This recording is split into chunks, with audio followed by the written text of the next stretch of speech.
First of all, we're kind of doing this in reverse order right now because normally we don't bring on guests till like halfway through the episode, especially because we haven't filmed in like a week. But I don't know. I think got a lot to talk about. We do have a lot to talk about, so I think we'll keep you guys in here as long as we have a good discussion. But we're back. Nadeshot Knows, or whatever the fuck we're calling this podcast. Sorry about the hiatus. It's been a weird 2 weeks. I got this wedding coming up, so I've been pretty tapped out. I've been checked out. There's just so much happening, and I don't know how Haley keeps it together. I don't know what's going on, but She's not going Bridezilla mode? no, not one Bridezilla moment yet. We'll see what happens at the wedding. I think Haley's a little bummed about her dress just because, well, we'll talk about that later. Long story short, we've got John Robinson and Jacob Toft Anderson joining Joe Callis and myself, who are the regulars on this show. Oh. And you guys are guests today, okay? So don't get too comfortable. How did you decide who was going to sit with you and who was going to sit with Joey K? Well, it was actually Jacob that decided while you were in your office. Joe, that's his assigned position. This is mine. So Jacob wanted to sit over here, and you're sitting over there. My logic Simple was game. Two most powerful people in the room, and then just Joe and I. We're like the little fingers here. Yeah, little fingers. Send off attention. Couple I like hands. that they put the boys over here. Yeah, the fellas. All right. Well, as much as I'd love to joke around about our camaraderie and how much fun we're having, very serious topics today, I would say.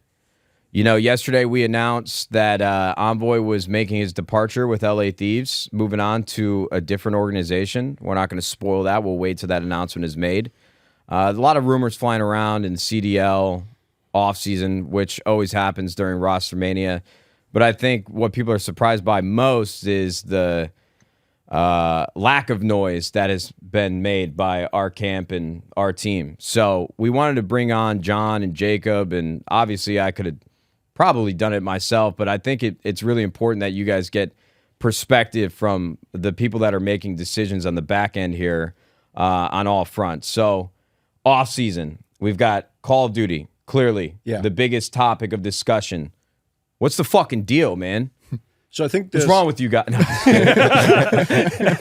So it's really, for us, it's a question about the broader industry of esports, right? Call of Duty just so happens to have its off-season as the first game that we're in all the way in like July, right? Early July even. Normally when we budget for the season and the year to come, we do that in like, if we're good, we'll have that done in August. So this was a whole new experience where we had to log in our budgets for 24 and sort of figure out how are we accounting for everything that we need to do with the Call of Duty off-season. And that's been problematic in part because of where the industry is currently, just financially speaking. And real quick, just our 24 budget, I think, changed quite a bit throughout this year, though, right? Yeah. So, I mean, I could talk for days about this because the past 6 months has just been one continuous exercise in figuring out how do we make esports sustainable. And how do we make the best decisions that we can do, both for the company as a whole and for everyone who's employed here, right? And a lot of that comes down to just making sure that we're the masters of our own destiny when it comes to our spend. And I think most teams, especially in North American esports, over the past 5-7 years have been spending money that they could have been more fiscally responsible than they were. Ourselves included, for sure. Like, we're one of the biggest culprits in LCS as well. So ourselves certainly included. Yeah. I mean, we've done 2 rounds of layoffs in the last year and a half.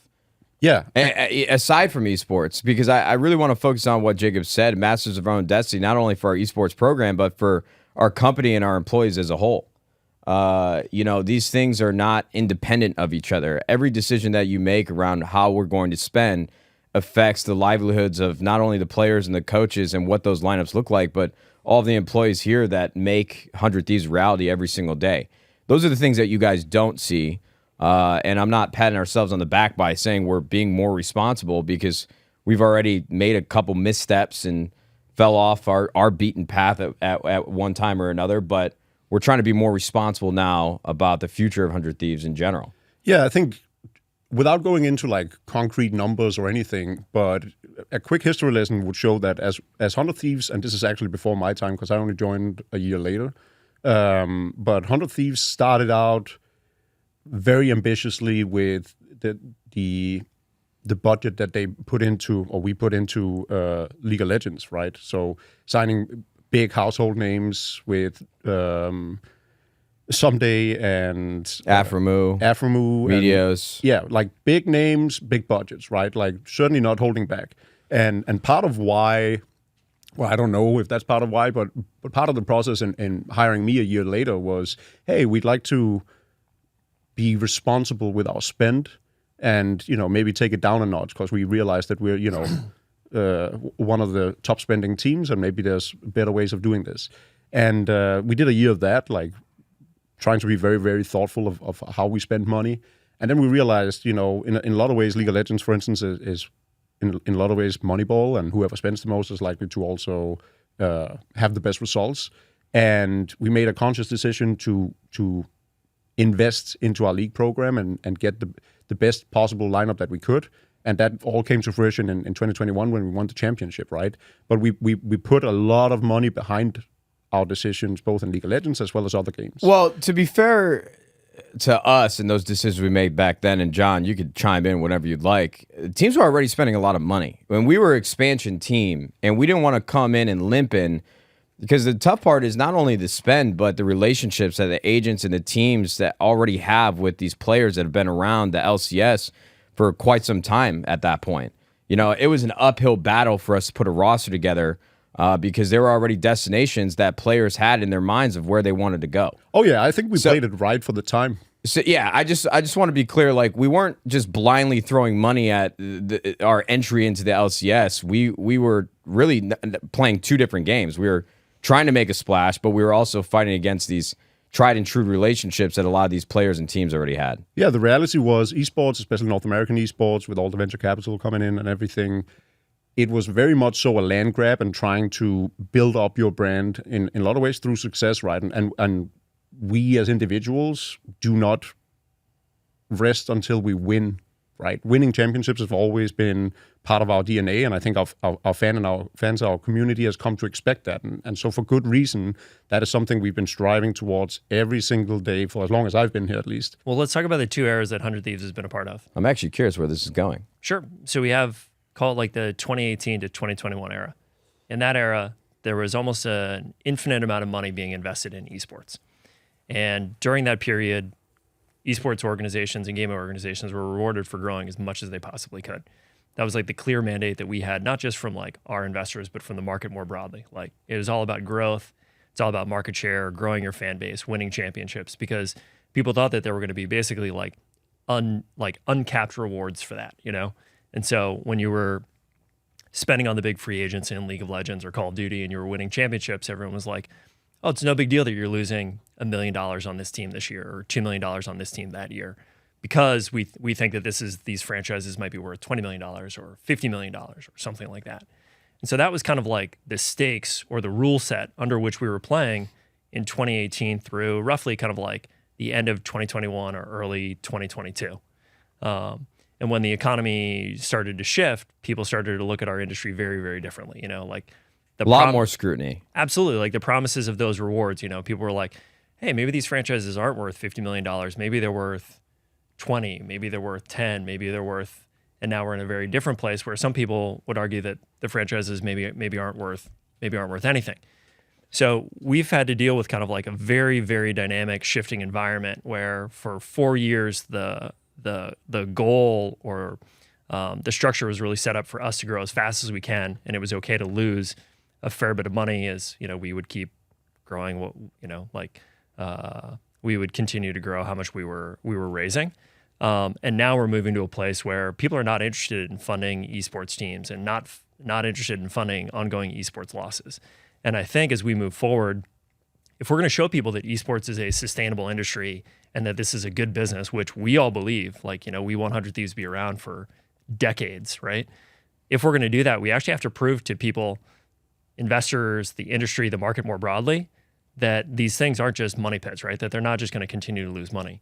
And so in this most recent kind of era, this new shift that we're in, call it like early 2022 to today, and we think it's going to be moving forward for the next number of years, we've got to show that these teams can break even, right, and eventually make money.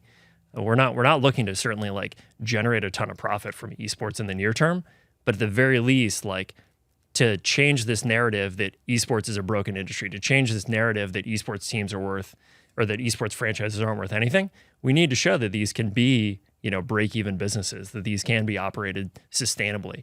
And so I think that's the big challenge that we're facing is we're shifting the way that we did things for 4 years to now a very different model. But if we accomplish that, I think it leads to a healthier 100 Thieves and a much healthier esports industry. Yeah. I would say too, when you break it down to two different eras of 100 Thieves and just esports more broadly, it might seem as if it was very apparent that this is the change that needed to be made, or this was how the industry was shifting. But when you're in the thick of it, living it, breathing it, and working on it every single day, these things change slowly over time. And it wasn't like this was just staring us in the face and we were being ignorant by not moving quicker around how we change, how we spend in our budgets. This kind of happened over the course of like the last 18 months. And just we woke up one day and things had changed. I don't know if I'm articulating that the right way, but when you say it as succinctly and as articulately as that, I just don't want it to seem as if we were asleep at the wheel. Things just slowly but surely trickled down and changed. I care a lot more about 100 Thieves in the long term than I do one particular season, which is ironic considering my position, because my job is literally winning championships week after week, month after month, right? And operating in the short term.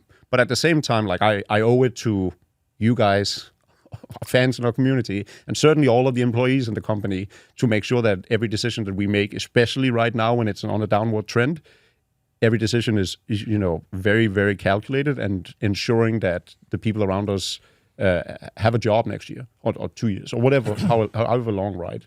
And so what happened with the cutoff season, and guys, just interject, right? But I have so much to share because this is such a fun topic. And I don't know if it's a fun topic. It's not a fun topic. It's a very right. important topic. It's a very important topic, and it's something I've been thinking about nonstop for the past year. It's very engaging. Literally mentally. my job. So hold on, before you start that, I just want to say at a high level, because we started the episode and we jumped into things pretty quickly. Just want to be clear before he starts talking about the Call of Duty offseason. Yes, our team is going to look very different next year. Like if you've been sifting through this, trying to find out when we're talking about like the reality of our Call of Duty program, what that team is going to look like on stage, it is going to look very different. And we're going to talk about not only why, which we've been talking about a little bit of, but Jacob's going to give you a look behind the curtain here. Okay, we can talk about that as well. I don't know if I'm putting names to anything. Well, we don't have to put out names, but I certainly do want to like talk about. Yeah, I have some things I want to say as well. So keep going. Yeah. So for Call of Duty, now we're in this position where we are. We've looked at the spreadsheets and we've budgeted with what we can afford, and we're trying to stretch every single dollar imaginable to make sure that we can, attract the talent that we think is right for 100 Thieves. And we had some very, very open conversations with our departing players. We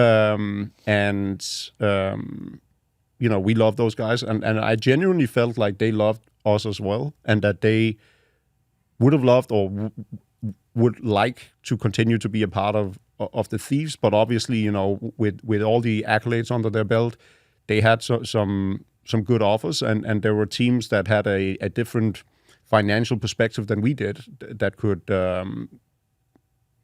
give them better opportunities, both competitively as well as financially. And I don't think there's any shame in that. We've laid out this strategy for very good reason. I think we all agree on the strategy as well. And so I think there's still like, we've established ourselves as an organization. Players love LA Thieves, 100 Thieves, and want to come play for us. And we're leaning into that, and we're figuring out which players are like someone that we can really build and mold into being part of our culture and our DNA and see as a part of a winning team in 24, 25 and beyond, right? And so that's a lot of the focus for this offseason is really how do we get the most bang for our buck in the players we have, and which players are actually very synonymous with what we want to achieve as a company. Synonymous. Foreign. Look, man, guys, look at me. Look at me right now. You think that I want to win a world championship last year and win a major this year and then say goodbye to all of our players? Absolutely fucking not. You know, if you're a fan of LA Thieves, been ride or die with us, we've gone through a lot of highs and a lot of lows, whether that be the 100 Thieves CWL era or the LA Thieves CDL era.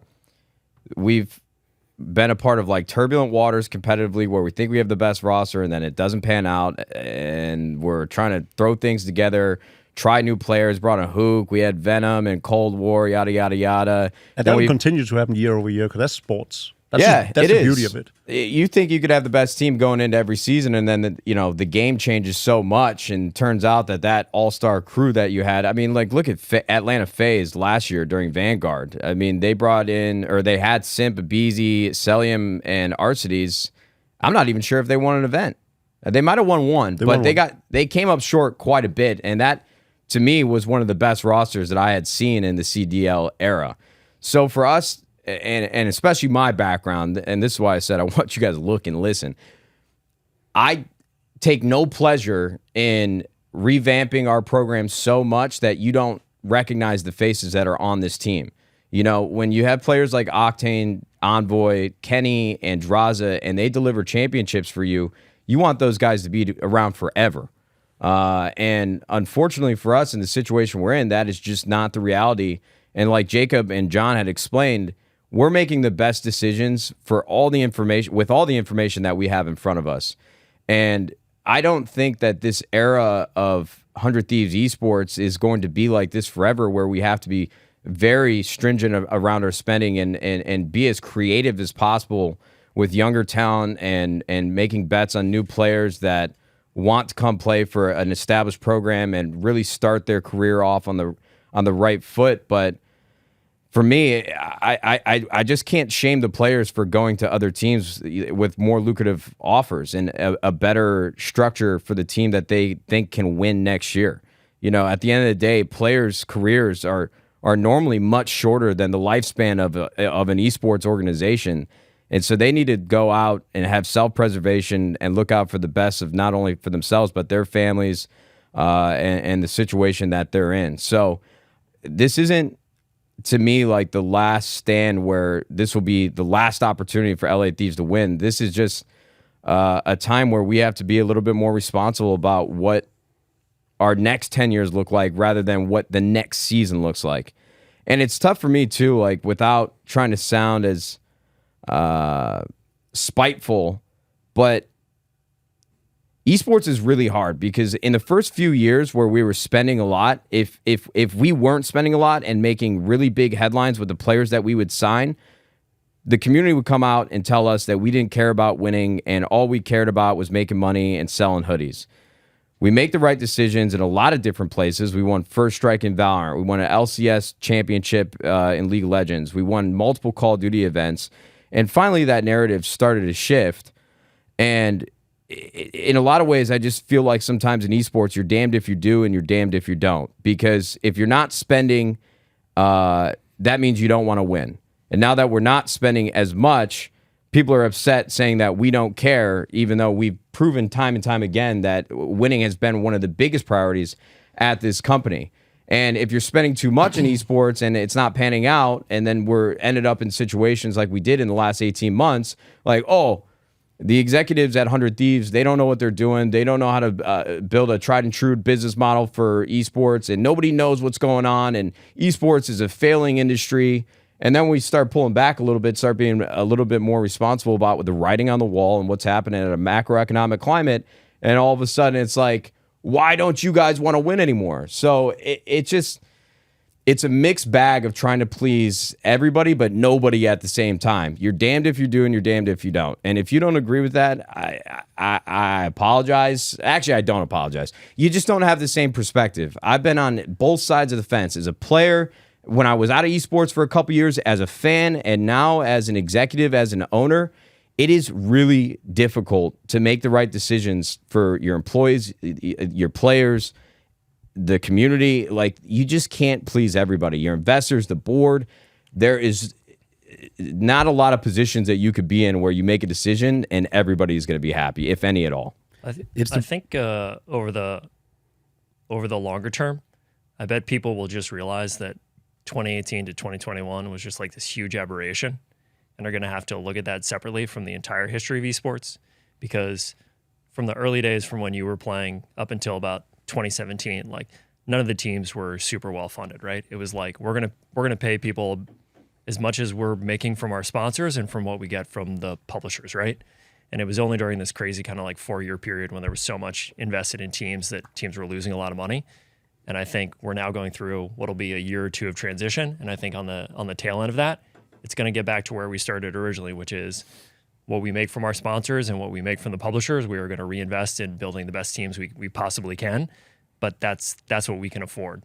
But I think what's important to share, though, is not that we are holding esports to a higher level of accountability or a different level of accountability or profitability than other parts of our business. This is a change that we've made across everything that we do, whether it's esports or content or apparel or high ground or juvie or what we're doing with the video game. We are asking all of our businesses to hit a threshold level of break even for next year, because we've heard very clearly from, like, again, our investors in the market and the amount of money that we have in the bank, like, we need to show that each of those businesses can stand on their own two legs and each of those things are healthy, and then collectively they support each other or they're better with each other. But I think the days of just having something that is losing millions of dollars in the hopes that it might be worth more in the future, I don't think those are smart things to continue doing. Yeah, and let me just kill one misconception as well, because I see this a lot, right? A lot recently, especially with the release of Fortnite game and everything.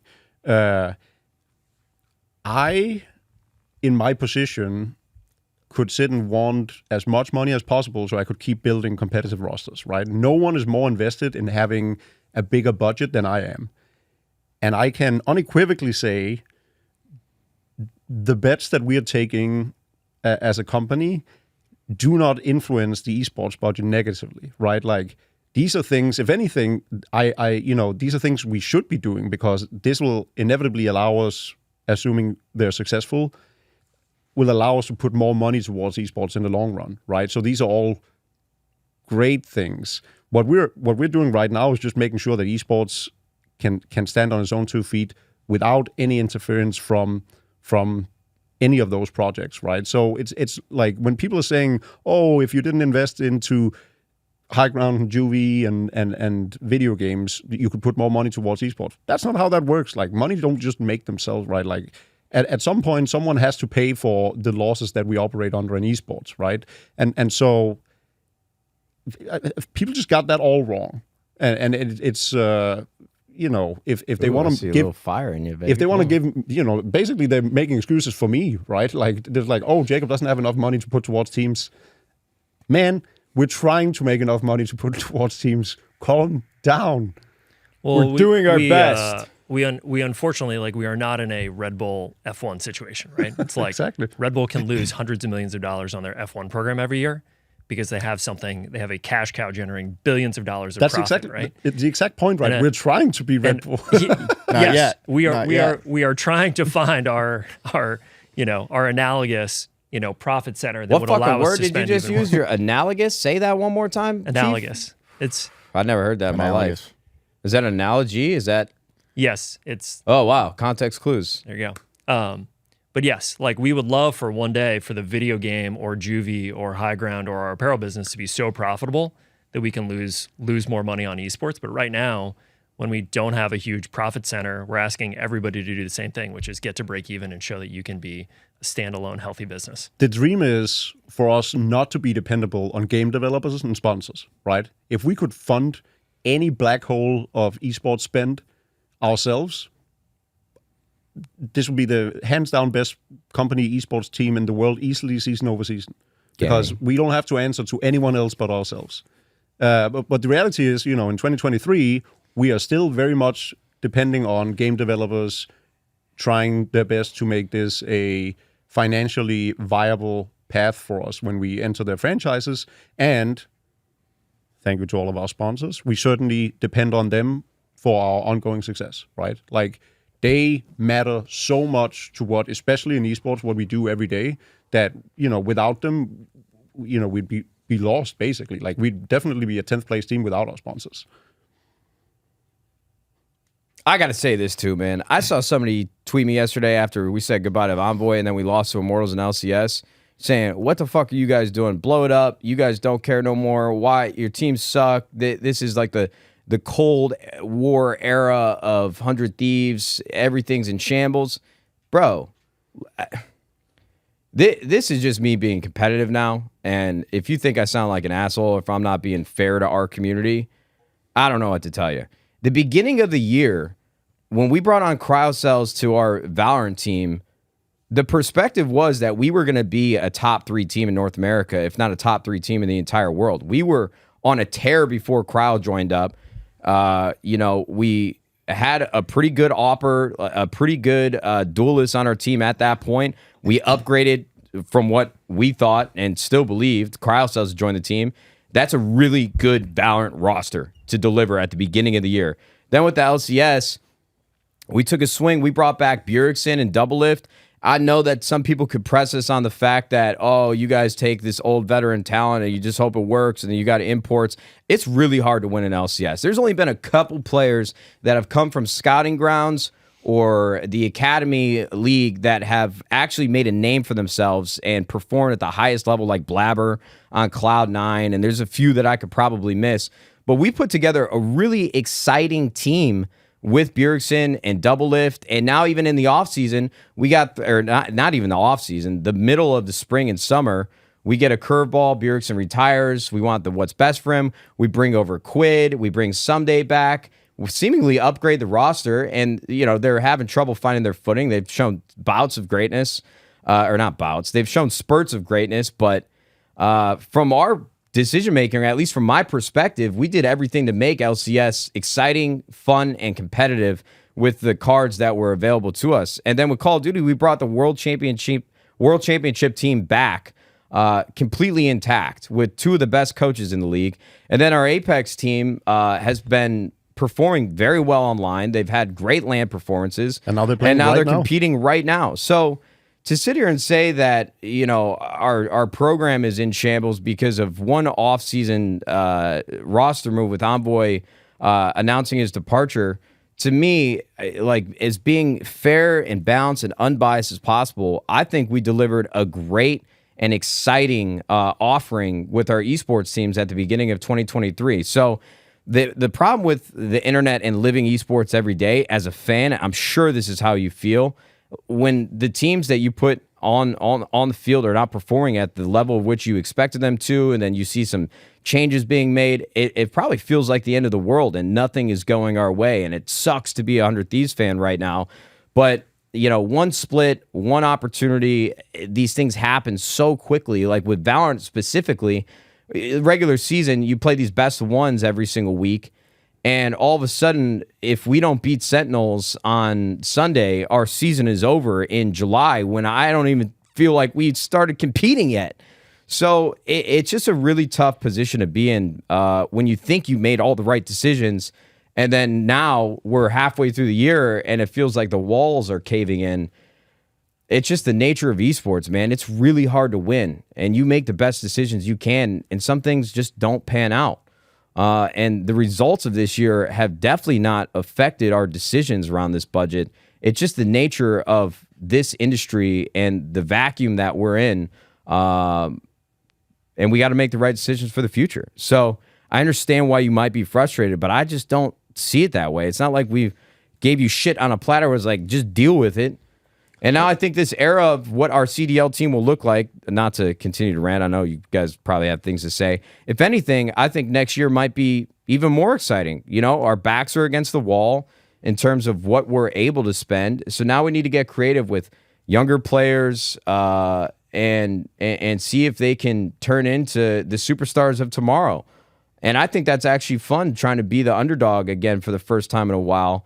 Because we set a precedent of 100 Thieves, not only with the criticism of not winning when we first came into the leagues that we were participating in, but we were always, in my opinion, held to a higher standard because how much noise we were making everywhere else. It's like, oh, the last piece, 100 Thieves needs to win. And we finally did win some championships, but we've always been looked at as a team, if we're not winning, we are failing. And we've outwardly taken that criticism and lived it and embodied it. And I think we put a lot of pressure on ourselves, but I sort of miss being the underdog in a lot of ways. I sort of miss having to scrap for every win. And because now... Take what's not given. Exactly. With these teams that we've had, when we lose, and if we lose consistently over the course of a couple weeks or a split or a season, it's like, what the fuck? Like, why aren't we winning? We should be winning right now. And now going into every match, which I'm not saying that the roster is doom and gloom, but it certainly is going to be different than an established team that won a world championship and we expect them to win every single week. It'll be nice to actually have some players that are young and hungry and see if that they can put together a miracle run. I don't know. Like I'm trying to look at the sunshine in an overcast day, but I think it'll be exciting in a lot of ways. Oh yeah, it's a different level of excitement going into, with different expectations to your team. Like if you have a world champion, the defending world champions in a team, you expect them to win every match and contend for the title every game, right? And now if you change your roster up and there's more talent and everything, now our prospect is completely different. Like every match is going to be so exciting to watch for other reasons, right? Like everything is upside in a sense. But to your earlier point, like it's a blessing and a curse. You're only as good as your last result, and we're definitely feeling the reality of that right now. Where in the eyes of the fans, it's just like, what have you done for me lately, right? That's a great. Never mind everything that happened last year. What have you done this week? And that's fine. Like that's just the nature of it. Like we've been around the block for long enough, not just in esports, but just sports in general. We're no different, right? Like I judge NBA players, NFL players, soccer players just as harshly as any of our fans for 100 Thieves does. So I'm trying to take all of that with a grain of salt. The one thing that you always told me was like, put yourself in the fans' perspective, and like they might agree with it, they might agree with us, or they might disagree with us. But one of our main goals is like we got to provide transparency so that they at least understand what's going on with our business, right? Like we are one of the hardest parts of 100 Thieves is like our fans have huge expectations for us, and they really love the brand and our teams. And I think that that's a responsibility that we all own. And I think like the reason why we wanted to do the conversation today is we wanted to share what's like the rationale behind the decisions and the changes that are going to happen over the next like year or two. So basically what I've been gathering the whole time is, and correct me if I'm wrong, it's more of a TLDR summary, and it'll segue into my question about other teams spending significantly more than us and where we're at. But esports has shifted from a phase of growth to profitability, and now we're at the point where the market is eventually going to correct itself, and we're essentially getting ahead of that, and it's an opportunity with where we are as a business to make really healthy business decisions and set ourselves up for decades to come. Yeah, I don't even think it's so much that we're He's trying good. That was really fucking good. Very if articulate. that's your takeaway, then That's succinct. we actually did like a pretty good job of explaining the situation. Yeah. Well, I guess I'd say that. So, but my one question is inevitably off of that, right? Because I think fans will still come back and be like, well, you guys are making business decisions, whatever, but no matter what, you don't care about us because you don't want to like do whatever to make more money or whatever. Couldn't be further from the truth. Like, Yeah. you don't want to sell more partnerships or whatever. Like you guys are just making excuses, So for the teams that are still redlining their spend compared to us, like, I don't want to say like, what do you think is going to happen to them? That's very speculative, but it's like, how sustainable is that for them to continue doing that? Like, I think this is just I think this is just like a natural transition. A year or two ago, I think all 12 teams were losing money. I think this year, maybe half the teams were losing money. I think next year, looking at who's spending and based on kind of like our understanding of their businesses, it's going to be like 2 or 3 teams losing money. I think the following year, called like 2025, I think probably like all the teams will end up being in like a relatively healthy position. And that's a good thing for the league overall, for all the businesses to go through that transition of like getting to break even. Yeah. So it's not like we're all going to go from losing money to we're all going to get to break even in like one off season, because every business has their own, like timeline and decisions for getting there. But this off season that's the decision point for LA Thieves. This was actually like a really simple and straightforward like challenge that we were facing. Like I'll put it out there. We lost $2.5 million on our Call of Duty program last year when we were the world champions. Would I do that again, knowing that there was a world championship on the other side? Like, absolutely. 10 times out of 10. Like, I'm glad we did that for our community and our brand and everything else. But at the same time, if you do that every year and you continue to do that, we're going to run out of money and nobody wants to fund that. And then that's the end of 100 Thieves. And I think that would be the biggest disappointment for us and for our fans and for everybody else. It's not good for esports. It's not good for anybody, right? Yeah. So I think at some point we had to make that decision like, okay, we just cannot continue to lose this type of money and we need to get to a much healthier place. What good is legacy if you don't exist? Yeah. I don't know. Our 100 Thieves Counter-Strike stickers still go crazy. The other alternative would be we continue to spend a ton of money and then 100 Thieves blows up in a blaze of glory. Still got them 20 stickers though. They'll be worth even more. But anyway, I think like I don't want this to sound like a huge doomsday scenario. It's not. Because like you mentioned, like, oh, esports is going down. That's actually not the case. Esports has been growing like this, 10 or 20% a year, every year since 2012. The only thing that was an aberration was there was a period for about 4 years when everyone got a little bit overexcited and thought, these franchises were worth 20 million or 50 million or whatever. And now the pendulum has swung, in our perspective, actually too far, where people are like, these things are worth zero or they're whatever. You can't even sell it. Like, nobody wants to buy those. So actually, like, the reason why we're still in LCS, the reason why we're still in CDL and all these other leagues is like, we actually think that they're worth much more than zero. But if other people are going to believe that and we're going to create a healthy ecosystem, we actually have to show that these businesses can be real. You know what's funny is I think gaming as a whole, maybe not from like a business perspective on the back end with the publishers and the games that are being made every single day, but gaming like culture as a whole, I think is in a little bit of a lull. A little stale, I would say. I saw Nadia actually tweet about this, but there's really no game that everybody is spending their time playing like we had with Warzone and Fortnite and Valorant when it first released. Like every community and all the players and anybody that consumes gaming content is all spread pretty thin across so many different titles and so many different interests and whatever the creators are making. Like as a whole, if you look at viewership across each individual gaming creator, not only on TikTok and Instagram, but their Twitch streams and their YouTube channels, I would say engagement is actually really slowed down across the board for everybody. We saw it with Ronaldo and Ninja and Myth getting into all this beef about everybody peaking in Fortnite, and then Cloaksy butts in and said, we all peaked in Fortnite. But like the last couple Wait, did years... Cloaksy come in with a really, really thoughtful...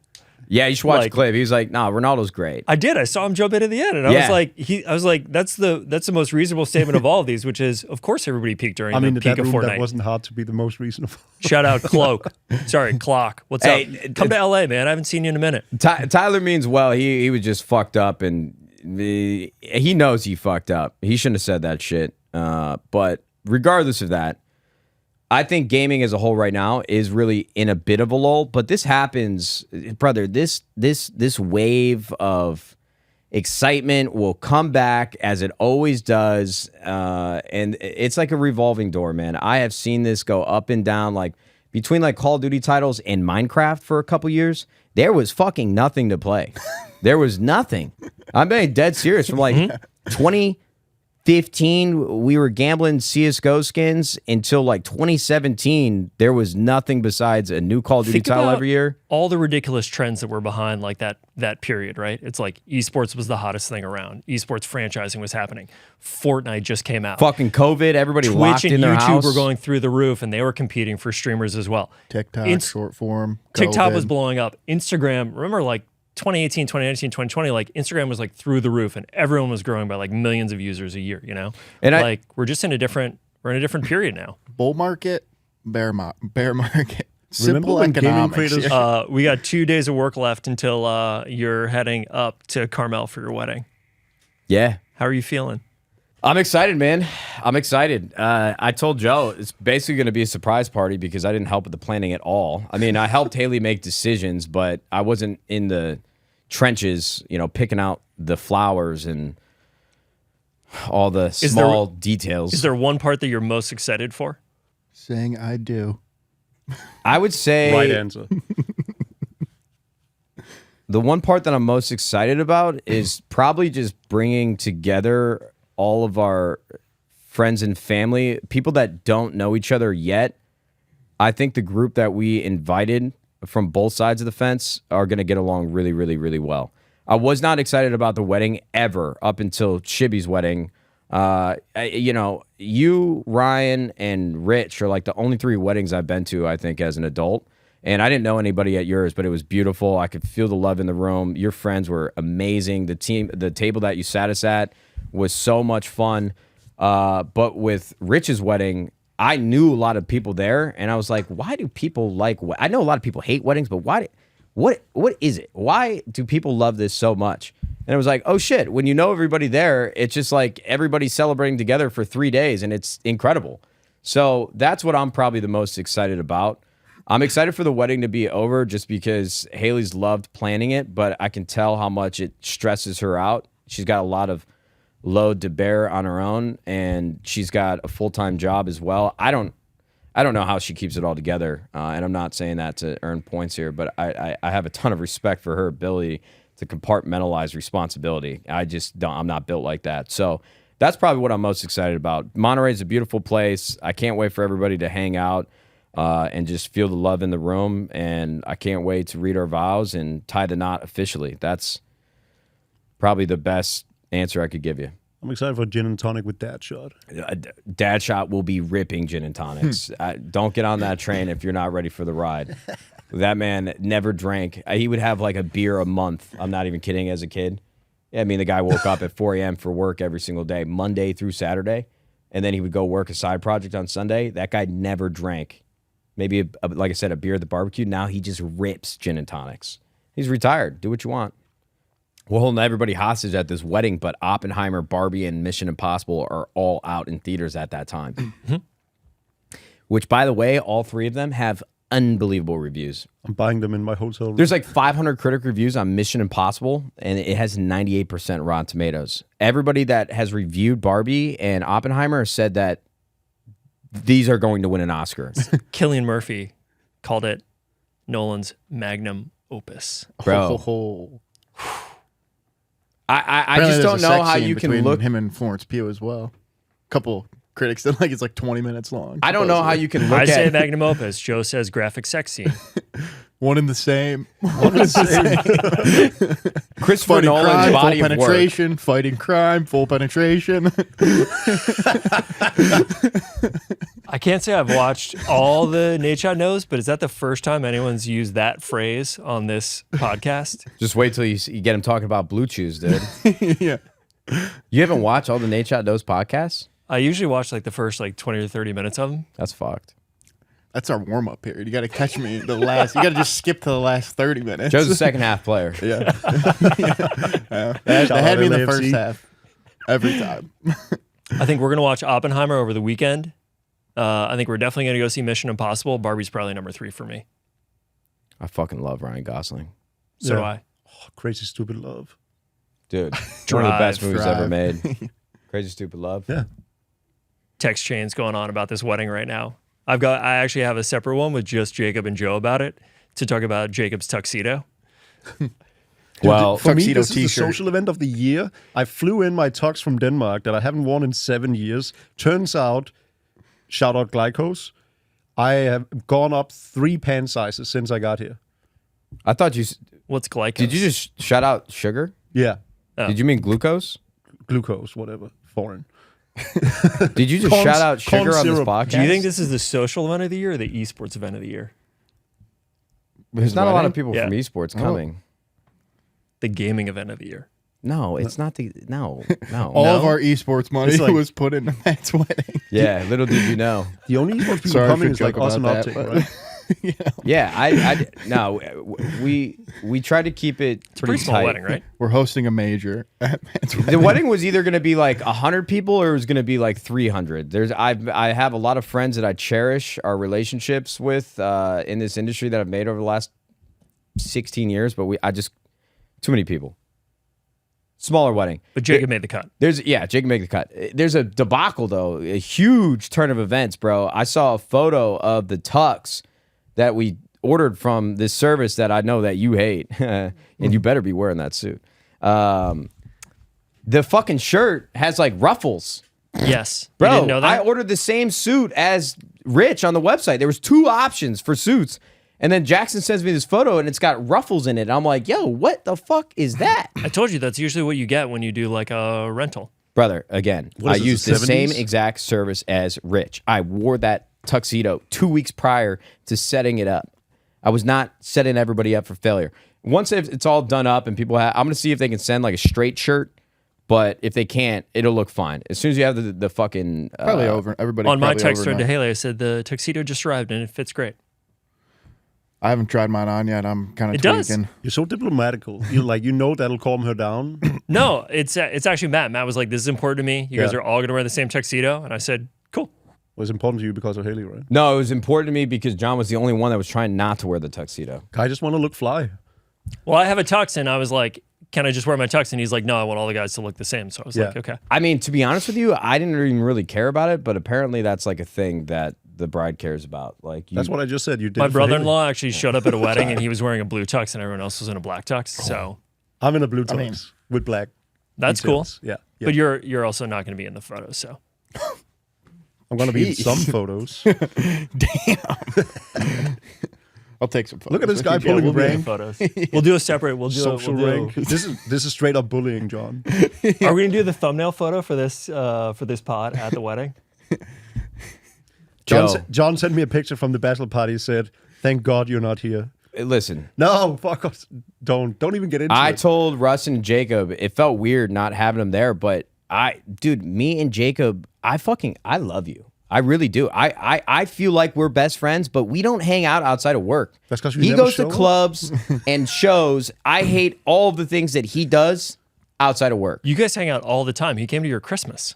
That was one time, and then he left after 3 hours or an hour and a half. And Thanksgiving. Dude, fuck weddings, bro. I don't care. Why are you worried about weddings? Because I think you guys have nailed everything No, so 'cause far. No. Matt thinks he did I feel wrong by not unhinged right including now. Rustin Really? and I in the the bachelor ce- party. in the Look, ceremony. it's so cool. I can't even believe how many people was in that thing. And also, I don't golf, so I think you guys have done a great job. Yeah, I've for seen sure. some weddings that were poorly planned and they go awry, and that is not going to happen. well, anything that I have touched has been poorly planned. Anything that Haley has done has been excellent. What do you mean? What did you touch that was poorly planned? I'm not soliciting for. I would have loved to be a part of her bachelorette party. I That just looked have some regrets amazing. around the bachelor party. no, you had a good And time. That's about it, actually. You know, you're losing focus on what's important here. You are the center of attention. You're supposed to have the best time. Everything else doesn't matter. You could have made it a three-man gig. No one should have been upset. Ross and I are not in the least upset about this. I thought you Stop. had, when you were like, when I was like, yo, what's the deal with golf? And you were like, I'm not sweating it. Chibi's going to handle it. I was like, that is a smart call. Groom's like, you can't worry about the little shit That's all I'm capable because of everything's doing. going to go well. And now I think Joe and Chibi have us like on a good course for Wednesday, right? Joe hasn't done a goddamn thing. We actually had a separate is group. We actually had a meeting about this earlier this week, and Joe was like, "No, I'm on top of it. Here's what I'm going to do. Here are my boom, boom, boom, boom." And I was John like, was tweaking about getting a golf tee time on Wednesday, and I had to go in there, calm him down. John was tweaking.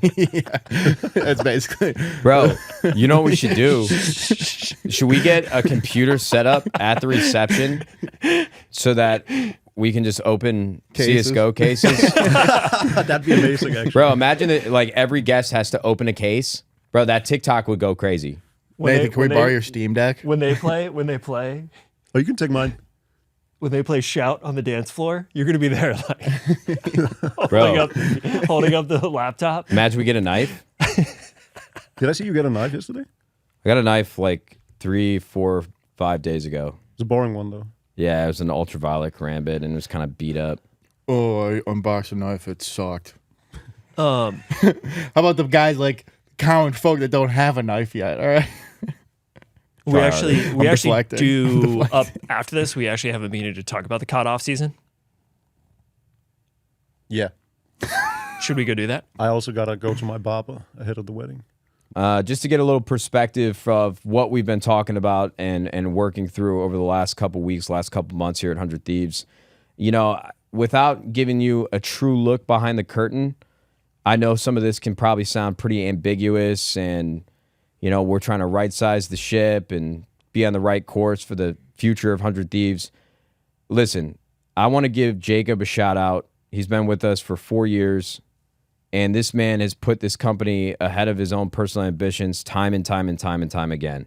I think we really need to focus on the fact that he outwardly made a decision, helped me make a decision around changing rosters for Call of Duty next year and how much money we're spending for the good of all the employees here and the good of 100 Thieves for the next 50 years instead of the next 6 months. And that's a really, really difficult position to be in, especially, like we said, his entire career is built off the success of the teams that he's built and are going to continue to build. And we appreciate him, and I appreciate you more than you know.